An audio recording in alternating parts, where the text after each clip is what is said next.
training you on how to fire or terminate an employee. It's not a fun thing to do, but it is something that if you plan to be working in HR or in a management role down the road, sooner or later you probably have to fire an employee.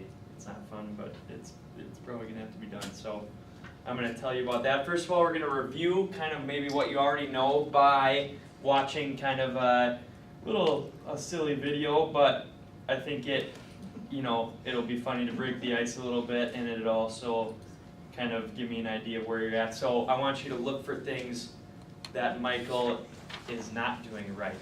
So he does it completely wrong. So look for those things.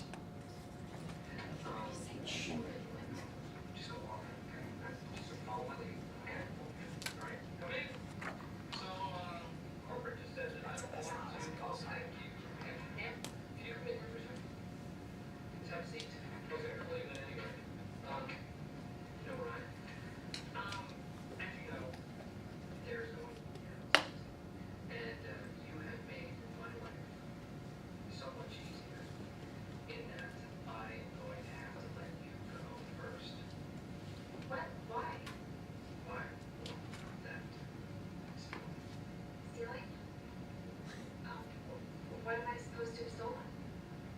Post-it notes. Post-it notes? Yeah. What are those worth, like 50 cents? Yeah, you steal 1,000 post-it notes at 50 cents a piece, and, you made a profit margin, for runs out of business man. Are you serious? Yeah. Oh, I can't believe this. I mean, I've never even stolen as much as a paper, and now you're firing me.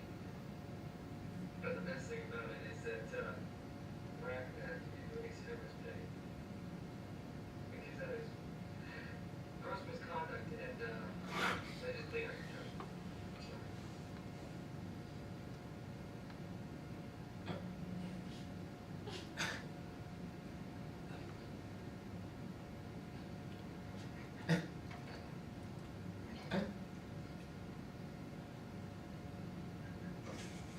You an ex-punk! Surprise! It's a joke! We were joking around!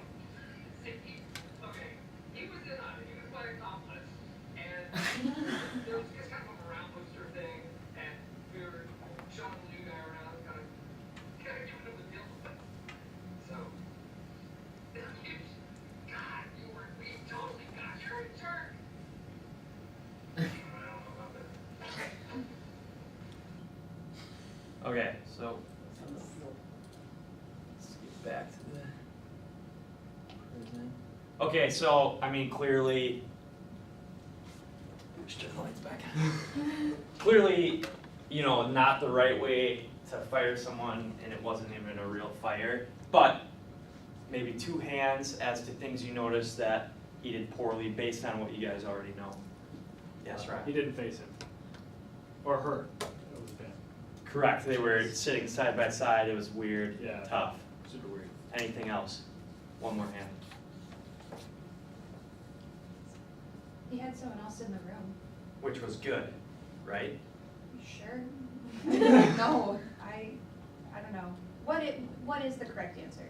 Based on my research, it is actually good to have someone else with you to help document what's going on.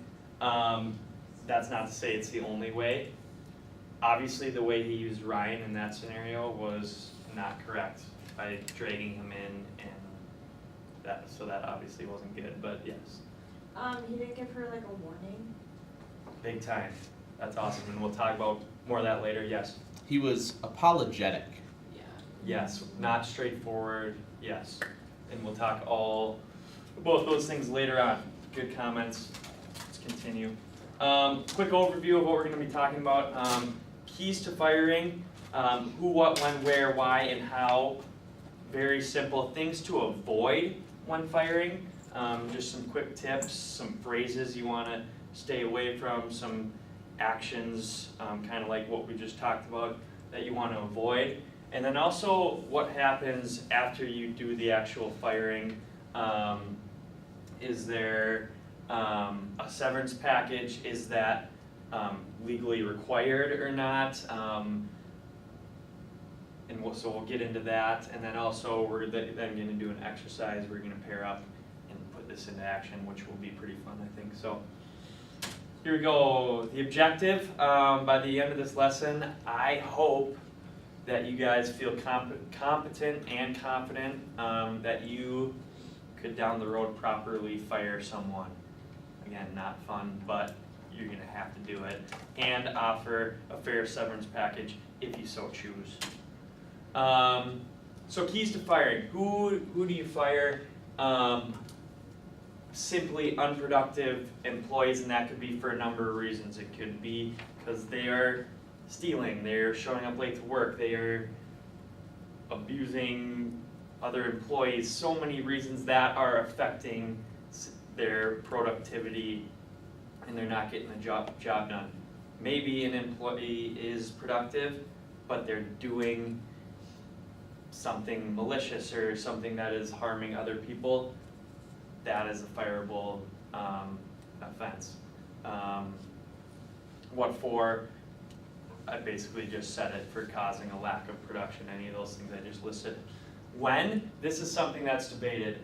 Some people say that at the beginning of the week on Monday is a good time to let an employee go, because it gives them the rest of the week to, rest of the work week to look for other options. Some people say Friday, maybe towards the end of the day when the rest of the people in the office have cleared out, so the commotion is kind of, there's not a lot of commotion, and the person can kind of clean up their things, and they don't have to worry about seeing the rest of their employees, and then they have the weekend to kind of relax. Some people would argue, as soon as you know you gotta fire someone, if that's on a Wednesday, fire them, no reason to keep them around any longer. Where? In your office, and like I said, what I found is that it is sometimes nice to have someone present with you, again, to document what's going on, and to have another witness there. How? Some tips. Give advance warning. Annie, you said that. That's very important. They should not be surprised by this, whether it's you're laying them off because your company is cutting back, or they have been warned that this activity that they've been doing, or this whatever they've been doing that's wrong, they've been warned by that. They shouldn't be surprised. You should also get to the point, don't beat around the bush, that they're not looking to have their hand held through this process. They need to be told what has been going wrong, and just tell them. Like I said, document everything, plan ahead, know what you're gonna say going into it, and also leave emotion out of it. It's easy, especially, depending on the company. If it's like a small family company, you probably know this person pretty well. It's easy to let your emotion get caught up in the whole thing. It's easy, it's just if you keep that out of it. Obviously, having a little bit of a sense of compassion is important, but for the most part, keeping that out of it. Some things you want to avoid. Don't fire an employee unless you're meeting face to face. Don't shoot them an email saying you're fired.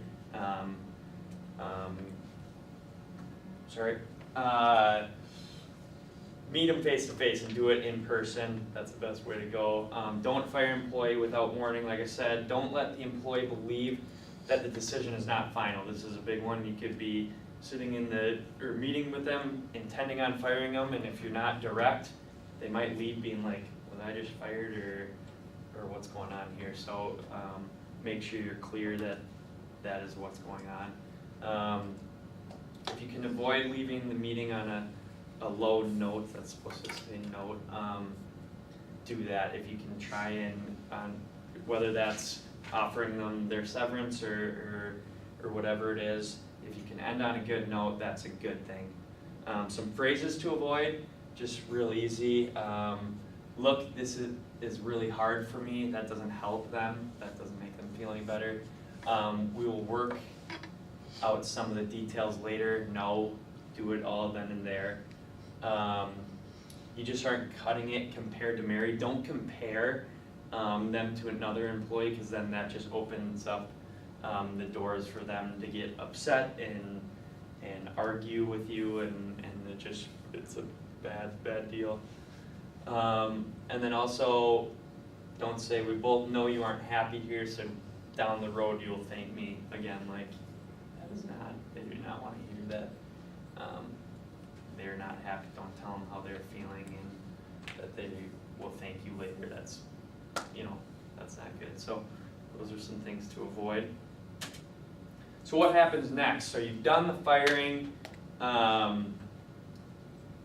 What happens next? I have always thought that, when people get fired, they get a severance pay. Wrong. According to the Fair Labor Standards Act, there is no requirement for severance pay or a severance package.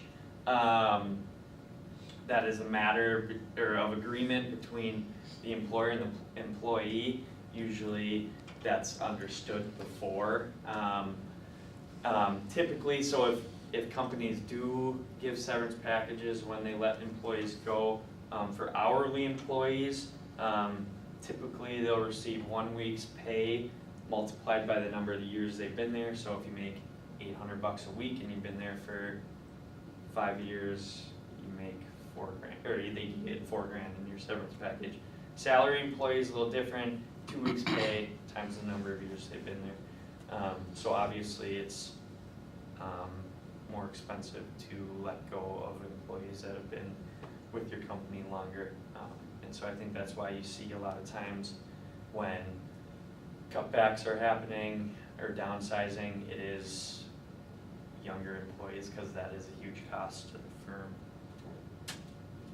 Okay, so we're gonna do an activity now. I would like you guys to partner up, and you're gonna role play. So based on some of the things I've talked about, some of the notes you have in front of you, tips, you're gonna use that now and actually fire someone. So partner up with someone around you. You'll each get a few minutes to do it. And the scenario is in front of you. I'll read it out loud. Mike, an hourly employee who has been working at your company for 8 years, has suddenly started to miss work frequently. When he does make it to work, he bothers other employees and doesn't get anything done. You've warned him multiple times and he has not made any changes. It is now your job as his manager to let him go. So you can kind of run with this however you want. If you feel you want to give a severance package at the end of firing him, offer him that. If you feel like no, end it. It's up to you. So partner up.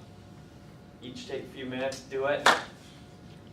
Could be awesome. To hear from each kind of pod how it went, what went well, what was kind of awkward or tough. Start over here. Well, I was the facilitator, or just making sure that everything went well between the employer and the employee. Good. And the employee got pretty upset, threatened to sue the company, I know.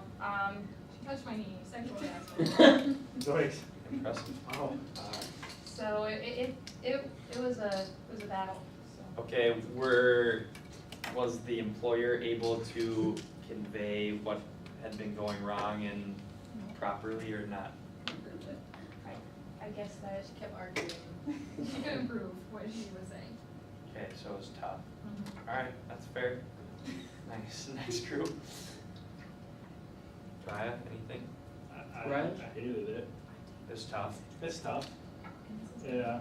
I feel like you would in an actual scenario, like more information, more like stuff you could like bring up, like Right. the experiences, and just bring up like what you have documented, and bring up like we've talked about this before, like because it should be like somewhat of an ongoing conversation, like I guess Mike shouldn't be like what like completely Right. sideswiped, like maybe they call it kind of playing it, like Sure. what the heck, like Yeah.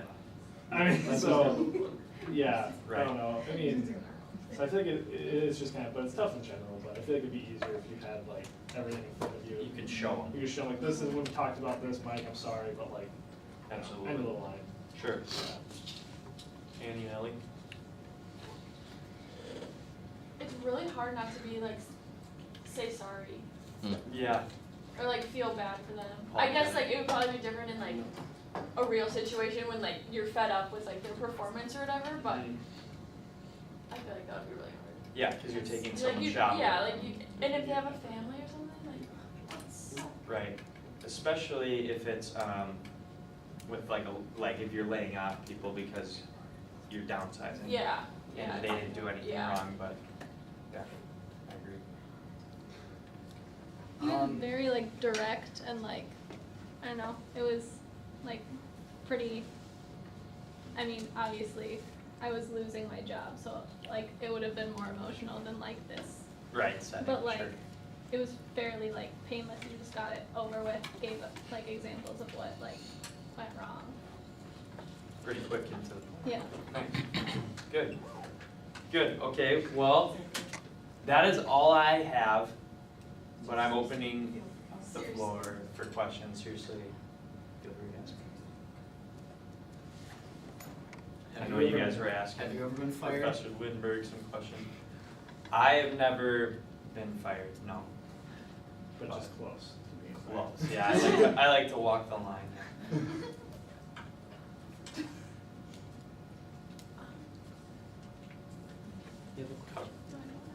You guys all wanna get to the studying for work? Yep. Boy, Mitch!